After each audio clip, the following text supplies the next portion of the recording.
Hi everyone, welcome to another edition of Everything Seaplace. My name is Mike Renick. I am your host for this video. I've got great news to share. I'll be right back.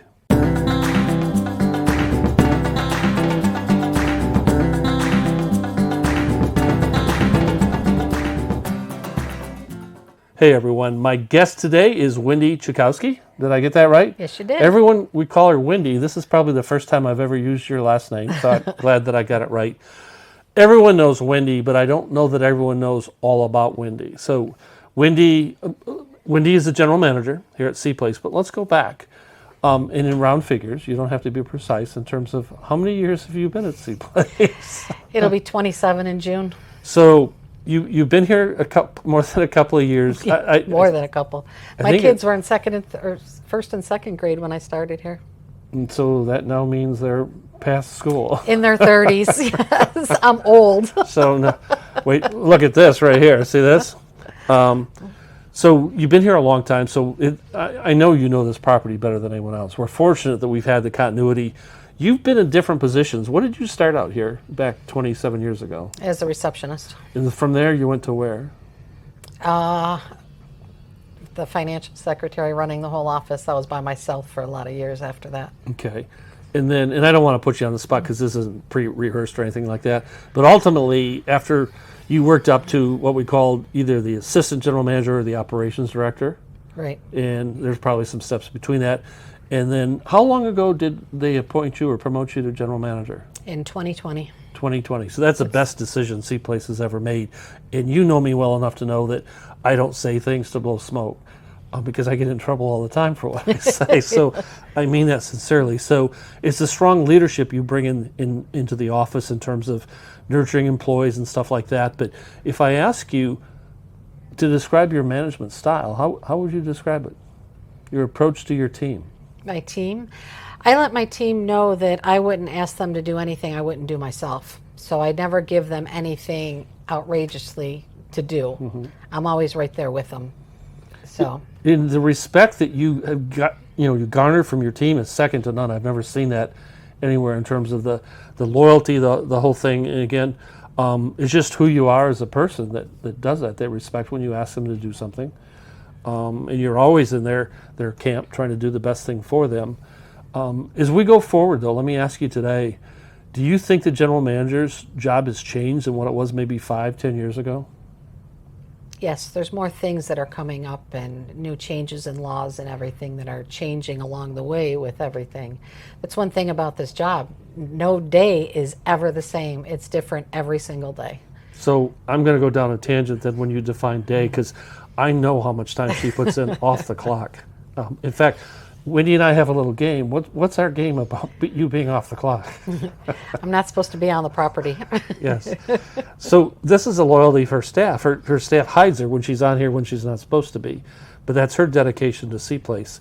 But in addition to the laws changing and stuff like that, our not supposed to use that word, our property is 50 years old. Yes. And it's getting older. So there's more challenges coming with that. And we have a different demographic of owner. People are changing. The newer folks want different things than the older folks and things like that. Again, this isn't rehearsed, so I don't mean to put you on the spot. If this isn't fair, I'll withdraw it. But what is your biggest challenge today, sitting in the general manager's chair? What of you and your peers? What do you face?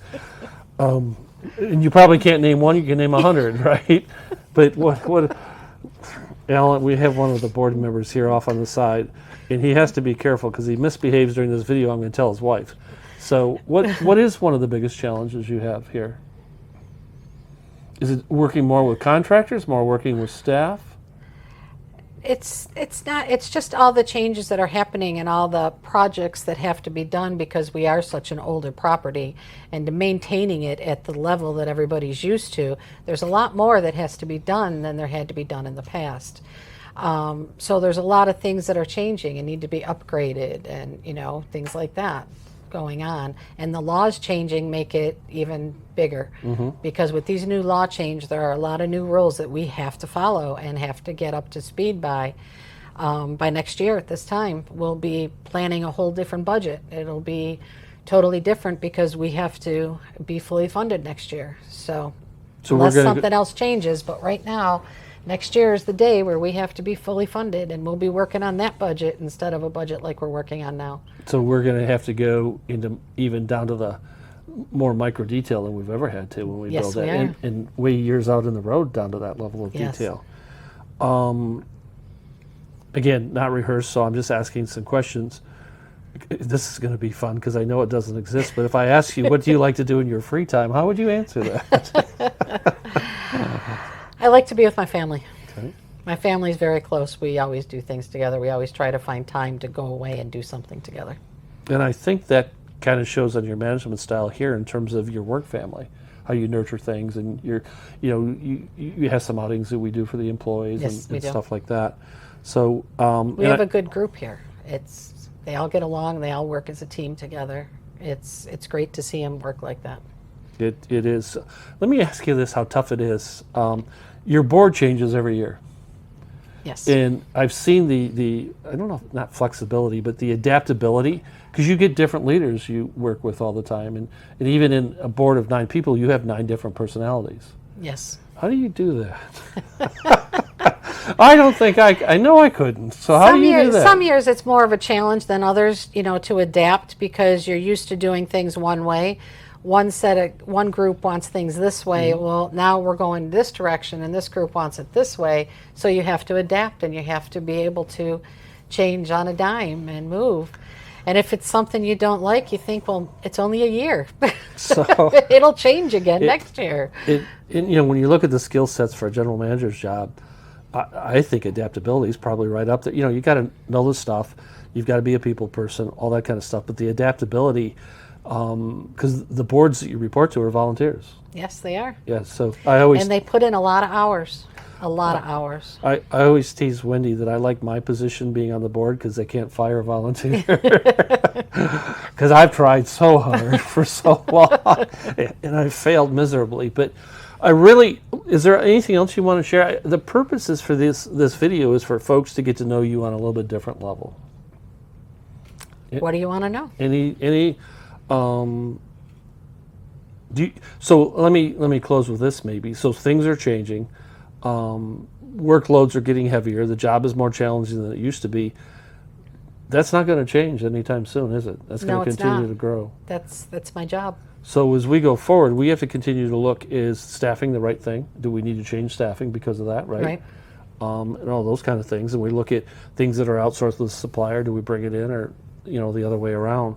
But I say this We look at that a lot, especially when we were having trouble hiring. We were actually looking at bringing janitorial from outside, and it just didn't work out that way because they couldn't get staffing either. Mm-hmm. So that's when the personnel committee came in and you upped things for everybody, so it was easier to hire people. They wanted to drive out here then. It's challenging right now, it's like these people that started here during the summer are now seeing what the traffic is going home at night. So it's a challenge to get people to come out here sometimes and work, and even contractors. Some contractors you call say, I'm not going to Longboat anymore. Yeah, no, I get that. Another one of your biggest strengths is when this board took over, we asked you what you needed to fix some of the challenges, and you laid out what it was, and this board brought it forward to you, I think. Yes, you did. I see the role of the volunteer board is nothing more than giving you the tools to be successful. And we all know that once you have those tools, success is easy. It just happens. And it's all a part of who you are. It's part of your leadership. It's part of how you relate to everyone. But I just want to say thank you for everything that you do here at Seaplace. Seaplace wouldn't have the reputation that it has today if you weren't sitting in that chair. Well, thank you. And I'm so happy that you are sitting in that chair. We butt heads occasionally, correct? Oh, a few times. So a few times. But I think at the end of the day, I hope I leave the message that there's nobody else that should be sitting in that chair. You were thank you very accomplishing much. great things, and it's our Seaplace the way it is. But again, thank you for everything. I appreciate you taking the time to do this video. I teased her a lot because she does not like to be on camera. So she did it. So this is very good. I appreciate it. This Wendy, is my thank one and you only, for right? everything. We just shook on that. I'm sorry. I didn't hear that. We'll have to see. It is. Thanks, Wendy. Take care. You're welcome. Bye.